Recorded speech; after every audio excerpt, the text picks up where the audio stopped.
सुप्रभात मेरे प्रिय विद्यार्थियों। मैं किरण महन आज आपको आश्रम का अनुमानित व्यय कक्षा 7वीं का पाठ 19 समझाने जा रही हूँ। प्रस्तुत पत्र महात्मा गांधी ने सेठ मंगलदास गिरधर दास को लिखा था, जो कि अहमदाबाद के धनी व्यक्तियों में से एक थे। इस पत्र में गांधी जी ने उन्हें अपने आश्रम की स्थापना में होने वाले अनुमानित व्यय के बारे में जानकारी दी है, अर्थात उनके आश्रम की स्थापना में कितना खर्चा होगा उसके बारे में उन्होंने जानकारी दी है। गांधी जी ने पत्र में लिखा, आरंभ में 40 लोग होंगे और कुछ समय बाद इनके 50 होने की आशंका है। हर माह अर्थात महीने आने वाले अतिथियों की संख्या भी 10 के करीब होगी, जिनमें से कुछ सपरिवार भी होंगे, अर्थात वे अपने पूरे परिवार के साथ आएंगे। इसलिए सपरिवार आए अतिथि अलग रह सके, ऐसी भी व्यवस्था होनी चाहिए, यानी प्रबंध होना चाहिए। आश्रम में 3 रसोई घर होंगे।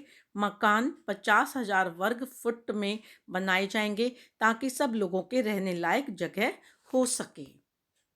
3,000 पुस्तकों की क्षमता वाला एक पुस्तकालय, खेती के लिए 5 एकड़ जमीन तथा खेती के औजार चाहिए होंगे। 30 व्यक्ति खेती का काम करेंगे, जिनके लिए कुदालियाँ, खुरपे, फावड़े चाहिए होंगे। बढ़ईगिरी के लिए भी औजार चाहिए होंगे और इन सब का अनुमानित खर्चा 5 रुपये आएगा। रसोई घर के सामान का खर्च 150 रुपये होगा।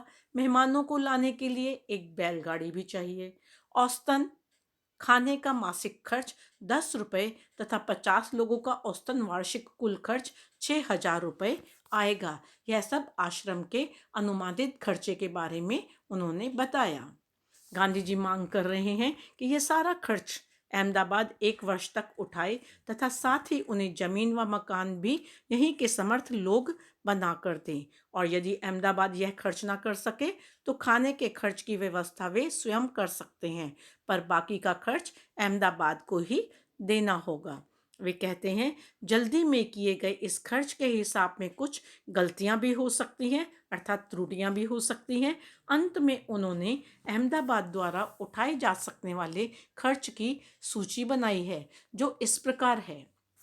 किराया, बंगला और खेत की जमीन, किताबों की अलमारियों का खर्च, बढ़ाई और मोची के औजार, चौके का सामान, एक बैलगाड़ी या घोड़ा गाड़ी, 1 वर्ष के खाने का खर्च 6,000 रुपया।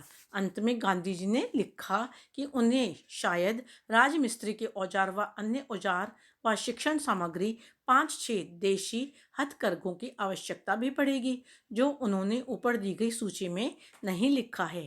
गांधी जी के इस आश्रम का संविधान उन्होंने स्वयं लिखा था तथा अपने आश्रम की रूपरेखा की तरह ही वे भारतीय समाज के जीवन चक्र का निर्माण करना चाहते थे।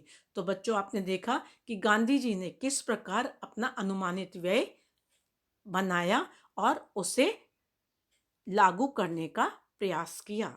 धन्यवाद।